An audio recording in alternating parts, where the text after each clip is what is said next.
Welcome to Living the Therapeutic Lifestyle Change. This webinar will approximately last 15 to 20 minutes, and you will find additional info in the notes section below. The Therapeutic Lifestyle Program is a way of living your life as if your health depends on it, because it does. It recognizes that each person is personally responsible for the choices he or she makes.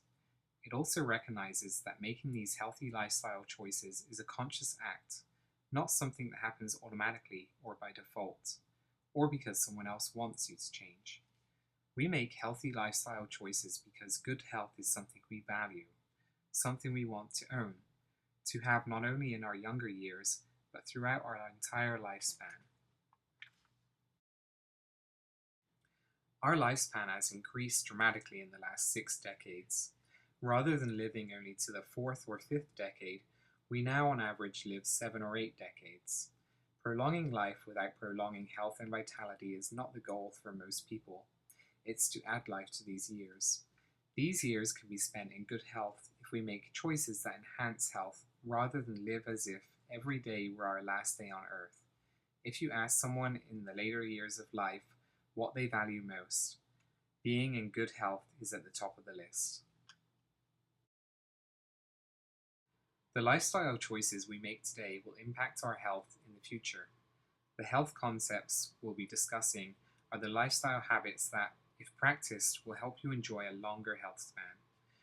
No matter where you're starting from, you can make choices that will make a big difference on how thoroughly you will enjoy your life.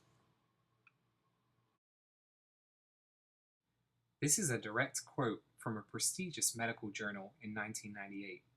It says that disabilities due to chronic conditions can be postponed to the last years of a person's life, rather than these disabilities affecting a person for several decades of life.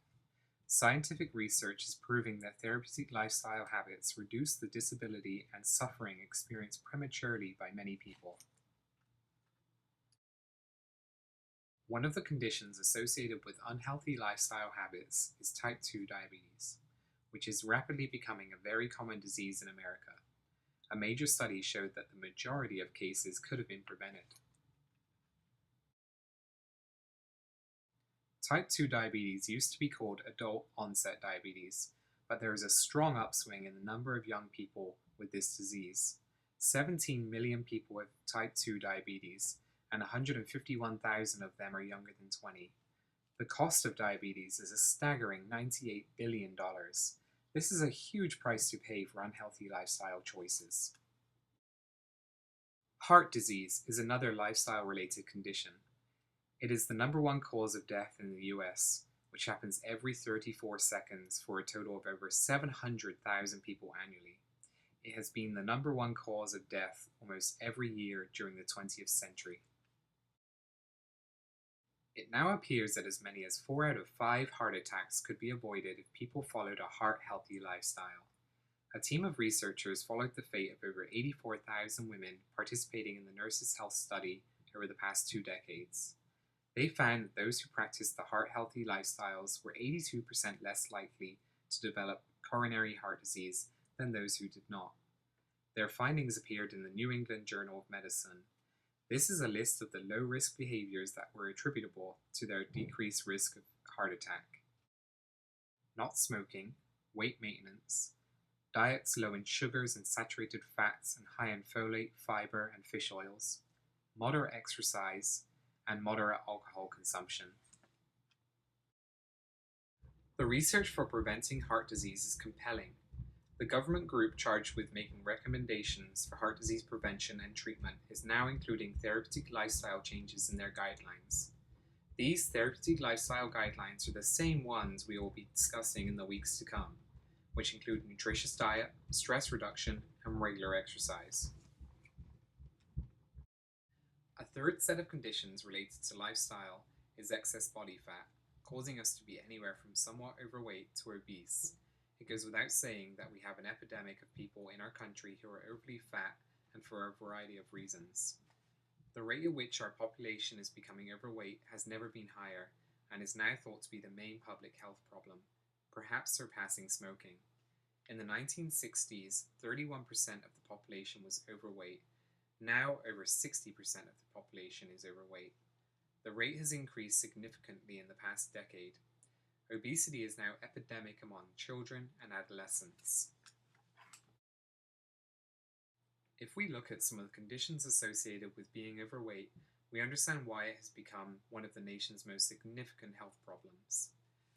Heart disease, diabetes, stroke, hypertension, gallbladder disease, osteoarthritis, even some cancers are related to being overweight.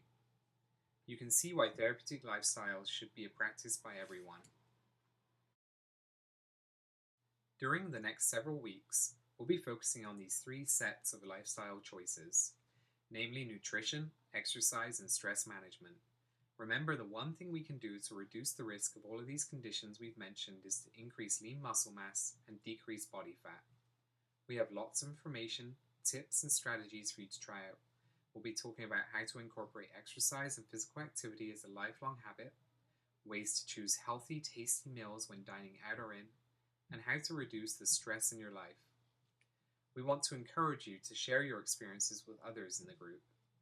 We know that receiving and giving ideas is part of the support that will help you succeed. The fact that a healthy lifestyle can help reduce your risk for chronic conditions and help you age well may not be news to you at all. You may already know that these are the keys to avoiding the conditions we just spoke about. The trick is doing it, and that's what we're here to help you with. Studies of human behavioral changes indicate that it takes about 45 days to actually make something stick. That means you have to practice these new habits even though they may not feel right for a while. This is a model for behavioral change that everyone experiences. It was developed by behavioral researchers in the late 70s as they study people going through all kinds of changes. The first stage is pre-contemplation. In this stage, you aren't considering making a change. The second is contemplation. Here you might be thinking about a change, but aren't ready to do anything about it. In the next stage, you are actively taking steps to make the change. This might be a person who goes out and buys a membership to a health club, but hasn't actually gone there yet. Sound familiar? The fourth stage is when you're really ready to make a change and stick with it, like going to the gym on a regular basis.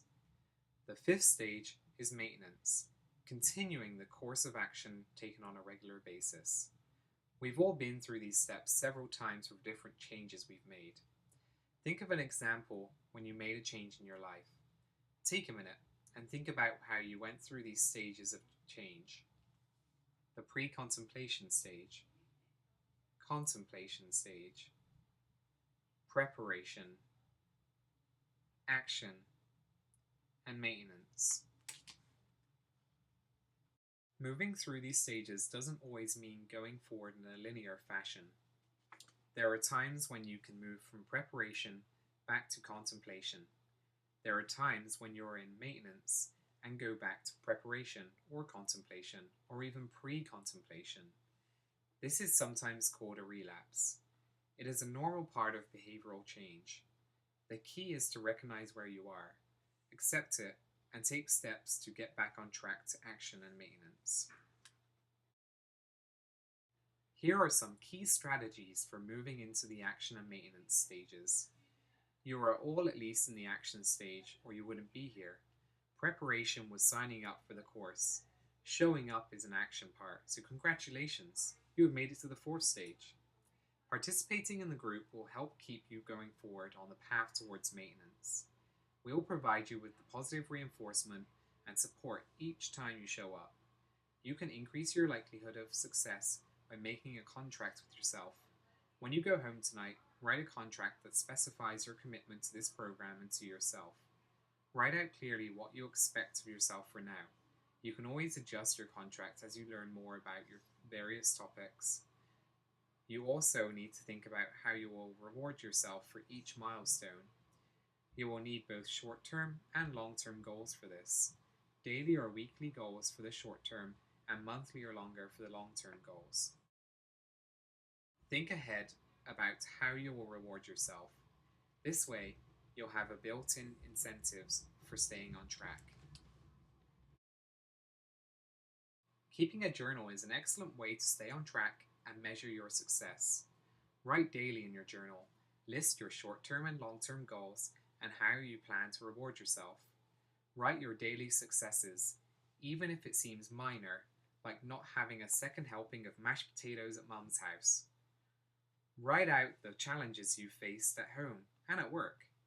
This is not a place to beat yourself up. Make sure you keep it positive. This is a key to your success. Many people talk themselves into failure by undermining themselves with negative feedback. Positive journaling and self-talk leads to positive results. Tracking your eating and exercise can be a positive reinforcement when you're developing new lifestyle habits. People who self-monitor both eating and exercise behaviors are more successful at reaching and maintaining their ideal weight according to the American College of Sports Medicine. Keep it simple. Write down your daily goals for food, water, and exercise, and as you make entries throughout the day, you'll be able to see what a great job you're doing. Seeing that you're in control of your choices and that you can make good choices day after day is very helpful to stay on track with the program. Successful people in any walk of life usually have a vision of where they want to go. This is the perfect time to use this strategy. Practice seeing yourself change your behaviors.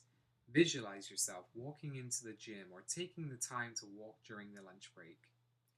You will be more likely to find yourself following through with this behavior. This is your journey. Believe in yourself. Take a minute now to visualize your success. What do you look like? How do you feel when you reach your goal? What impacts does it make on your family and friends in your life? Taking the time to visualize and meditate on your success will improve your outcome tremendously. Your journey begins now. All of us at the Advanced Wellness Center want to congratulate you on taking these steps to lasting change. We are here to support you in any way we can. See you at the center.